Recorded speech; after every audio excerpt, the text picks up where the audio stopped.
Pambansang Almusal, at ito na nga pag-uusapan na nga natin, ito malalim na pag-uusap about sa economy. Sabi nga, ang Pilipinas bilang isang tropical country at daan-daanan na lang po ng malalakas na bagyo, ang bansa na nakakaapekto sa buhay ng marami sa ating mga kababayan.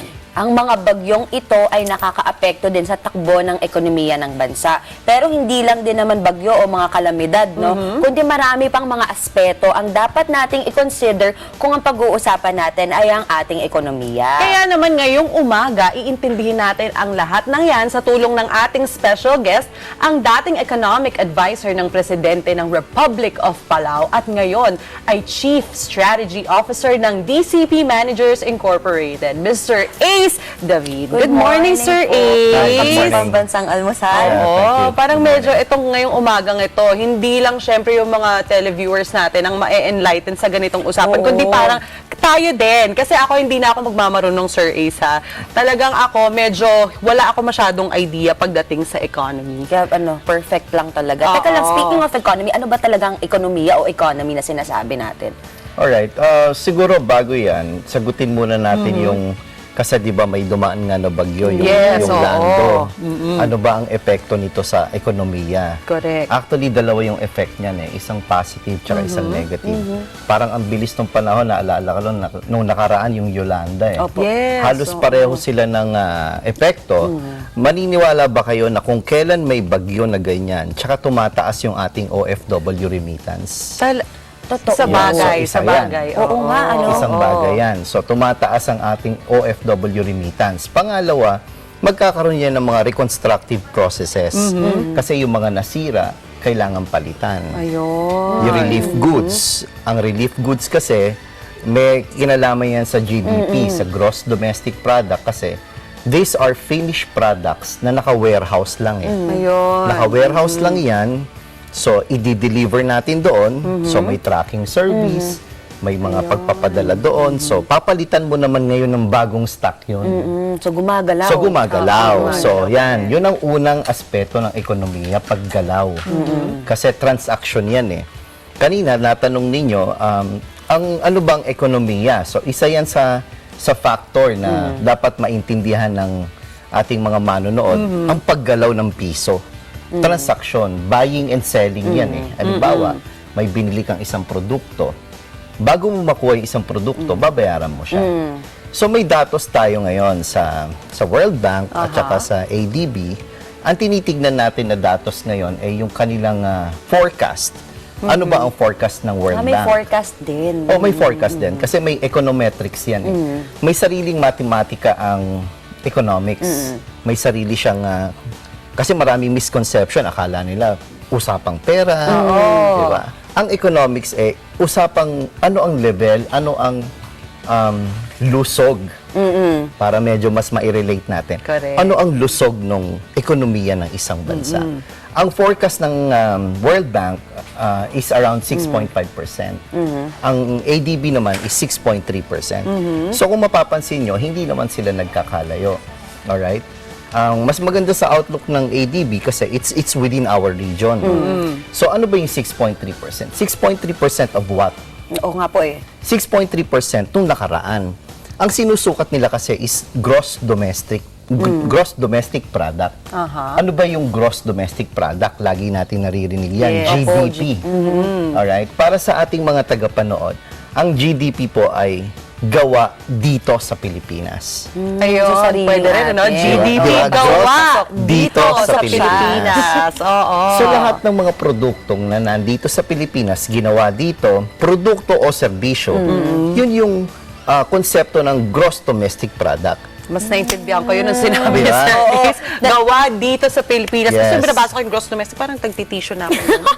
Ganun level. Saka Pero hindi lang produkto, pati pala serbisyo. Serbisyo. So yung dalawang yon, yung produkto at saka serbisyo, pag pinagsama-sama mo yon, yung aggregate, mahirap tagalogin yung aggregate eh. Basta yung kabuuan. Kabuuan ng serbisyo at saka ng produkto, sama mo dyan yung export, sama mo dyan yung government spending. Pag pinagsama-sama mo yan, yan yung gross domestic product. Yan yung gawa dito sa Pilipinas. ayun.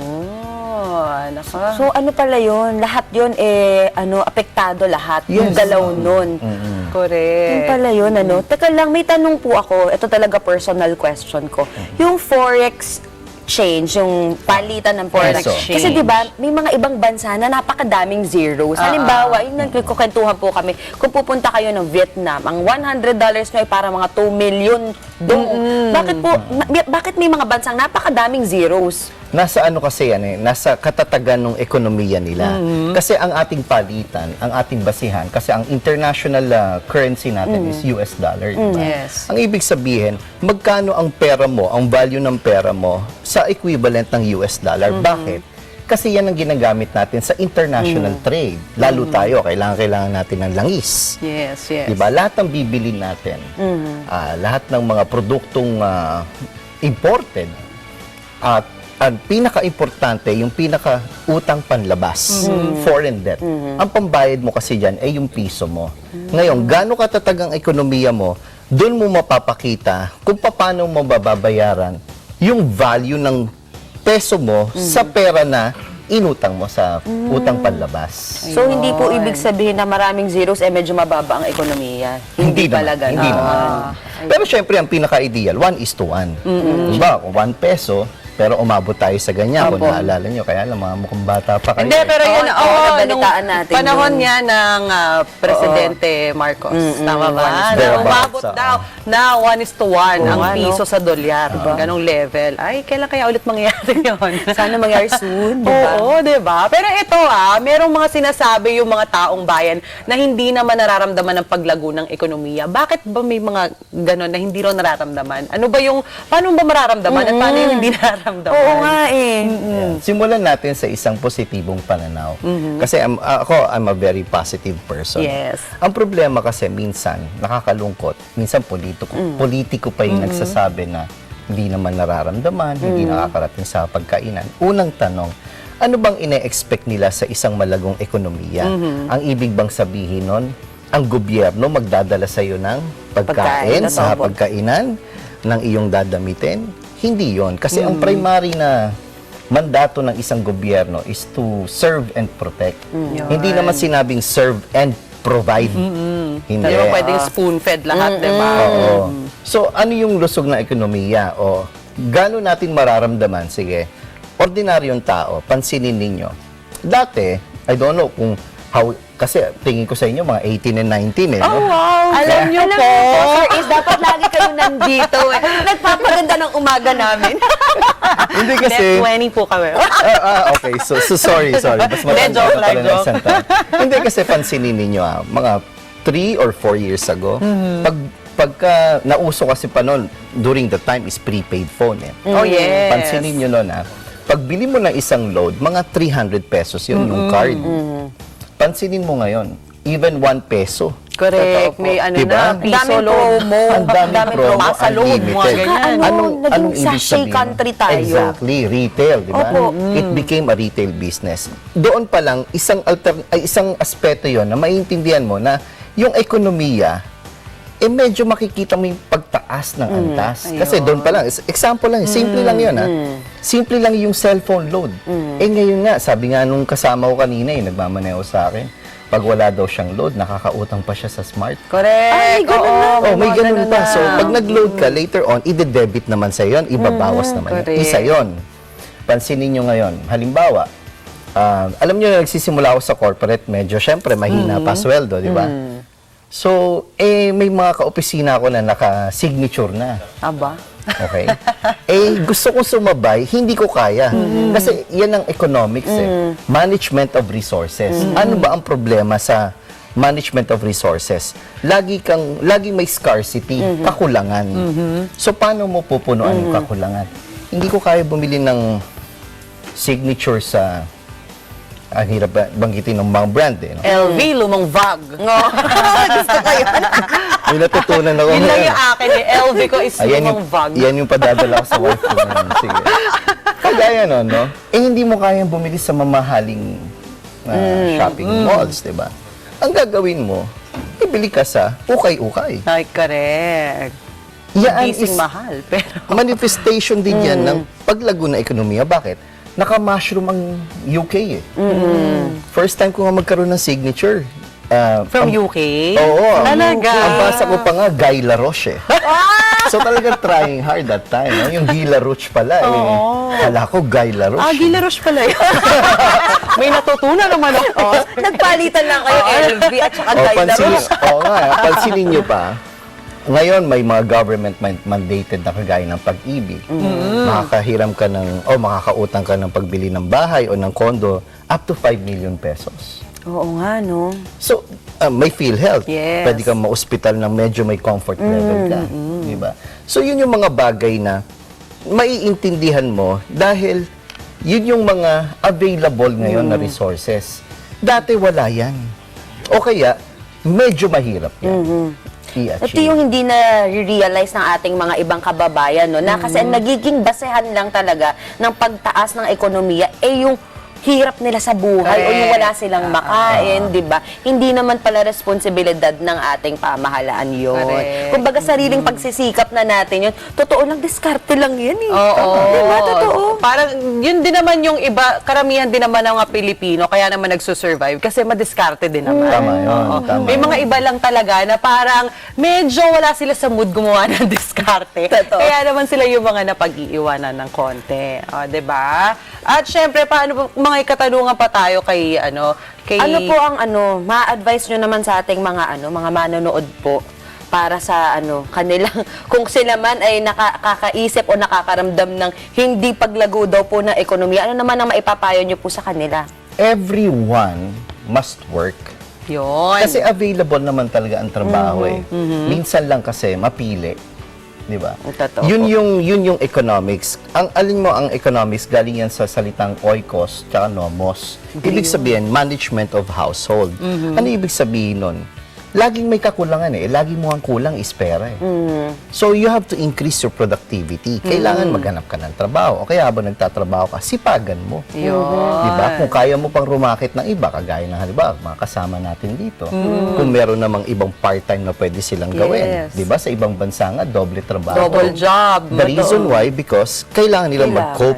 Yes. Eh dito sa Pilipinas, kaya din natin gawin yan. Actually, mas masarap nga ditong magkaroon ng second job eh. Oo, Totoo lang eh. Kasi correct. ang daming opportunity, di ba? Hindi tulad sa ibang bansa, kasi yun nga minsan kasi yung mga Pilipino, yun nga nabanggit nga ni Sir Ace, medyo choosy. Sa ibang bansa, naalala ko nun yung tito ko, nagtatrabaho siya sa isang convenience store. Right. Tapos double May job pa siya. ganun, Yung ba hindi nila nakikita yun na parang convenience store lang akong tatrabaho, jahe. Yung mga ganon, kasi Oo. yung mga ganong thinking yung mga Pilipino, kaya siguro yun yung nagiging hindrance para Yeah, that's gumawa right. kumuha sila ng isa pang trabaho. Having kahit said na pwede that, naman. having said that kasi, dapat tandaan ng mga tagapanood natin na we are living within the expectation of our own. Yeah. Di ba? Hindi yung kung ano yung sasabihin ng iba. Kasi doon tayo nabubuhay ngayon. Eh. Correct. So yun yung problema. Halimbawa, nag-gasoline boy ka. So what's the problem? Di ba? Kasi yung iba masyado naman nagsa-size up eh. But look, di ba, sabi nga nila, bago ka tumingin sa iba, edi Totoo po yan. face the mirror. But the Totoo. problem is, if your problem is your face. Yes. How do you face your problem if the problem is your nun. Ay, face? hindi. Magpatay ka na lang ng ilaw. Face sa naku, mirror, Sir patay Ace, ilaw. meron dito. Ano ba yung tinatawag nyo na plano? Yan. Kasi gusto ko sanang nabubulod pa ako. Gusto ko sanang maintindihan ng tao ano ba yung ekonomiya. So naggawa ako ng isang mabilis na pag-iintindi. Ano yung ekonomiya? Plano. P-L-A-N-O. Parang GDP. Ito may Oo. matutunan naman ako. So, ang pagka sinabi economics, involved yan people. So, P is people. Ikaw yon. Ikaw, di ba? You have limited resources. Yan yung tinatawag sa economics na scarcity. Kulang eh. Anong gagawin mo? Ano yung alternative? That's the A. Ano alternative? Halimbawa, hindi mo kaya bumili sa Para example nyo Oo, kanina. di ba? Sa branded. Bumili ka na sa ukay-ukay. Yun yung alternative mo. Kasi nowadays, there's no such thing as free. Di ba? Yun yung letter N. So, Correct. yung O mo, yun yung opportunity cost. Hindi naman yun yung eksaktong value nung natipid mo o namahalan sa'yo. Ang sinasabi lang is, because you made an alternative, magkaroon ka ng opportunity cost in such a way na pwede ka makapag-save o kaya nabili mo yung gusto mo kasi you were able to provide a very good alternative and you became productive. Oo, no? Ang galing Sa plano. nun. Win-win siya. Kumbaga, nakahanap ka ng alternative mo, pero nakuha mo yung gusto mo at the same time, nakapag-save up ka pa. Ang ganda ng plano. Gusto Oo, ko no? yun. Dalawa na, GDP and plano. Oh, may LV pa. Up, Gila Roche. Ano ba yan? Ay, nako. Ang dami pa natin mapag-uusapan. Sir Ace, thank you very Yeah. much Maraming po for your maraming time. salamat We po. know Ang you're dami so po naming busy. natutunan sa inyo. Si Sir Ace, hindi lang yan, advisor. Naku, ang daming business si Sir Ace. Ganun Oo. talaga, di ba? Correct. Kung gusto mong magsipag, ikaw talaga gagawa ng paraan. Hindi ka aasa sa ibang tao. Hindi yan ipoprovide sa'yo. Kailangan pagsikap. Kasi Kaya- may iba, diba, pinoprovidean sila ng business. Kaya lang di nila napapalago. Oo, hindi nila nasusustain. Oo, hindi nila nasusustain yung Right. business. Kanya-kanya tayong sikap, yun nga. Correct. sinasabi. At dahil dyan, magbabalik pa po ang pambansang almusal.